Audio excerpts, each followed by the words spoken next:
Magandang araw sa inyong mga kaibigan. So kakatapos nga lang ng play-in tournament sa pagitan nga ng Dallas Mavericks at ng Memphis Grizzlies. Subalit naging madali lang para sa Memphis Grizzlies ang Dallas Mavericks matapos nila itong durugin sa laban na natapos sa score na 121-106. At dahil sa naging panalo ng Memphis Grizzlies ay nanatili pa rin sila sa number 8 sa West sa playoff spot.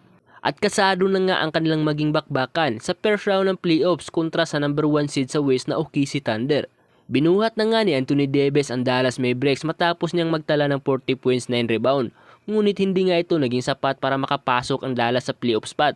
Sa nangyari ngayon sa Dallas Mavericks ay tila ba naging karma ito para sa kanila matapos nilang maitrade si Luka Doncic patungong Lakers noong trade deadline.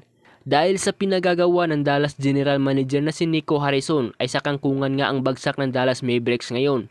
Habang si Luka naman na inisipwira nga ng Dallas noon ay papasok nga sa playoffs at number 3 pa nga sa West ang Lakers.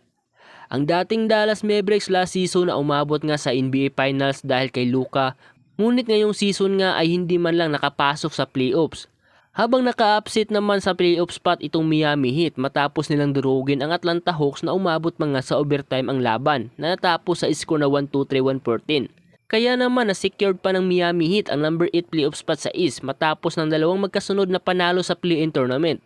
Sa naging panalo ng Miami Heat ay dahil ngayon kay Tyler Hero matapos gumawa ng 30 points at rebound 7 assists. At 20 points at rebound 8 assists naman si Andrew Wiggins. At 17 points 11 rebound 5 assists 5 steal naman si Bam Adebayo. At dahil sa naging panalo ng Miami Heat ay makakaharap nila ang number 1 sa East na Cleveland Cavaliers sa first round ng playoffs. Nagawa pa rin mang-upset ng Miami Heat kahit wala na nga sa kanila si Jimmy Butler.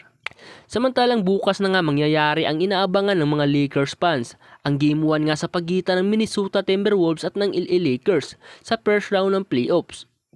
Dahil masusubukan na talaga kung hanggang saan ang aabutin ng duo ng Lakers na sina Luka at LeBron James at pati na rin ang rookie head coach ng Lakers na si JJ Redick. At magkakaalaman na talaga kung ano ang kayang gawin ni JJ Redick sa kanyang players.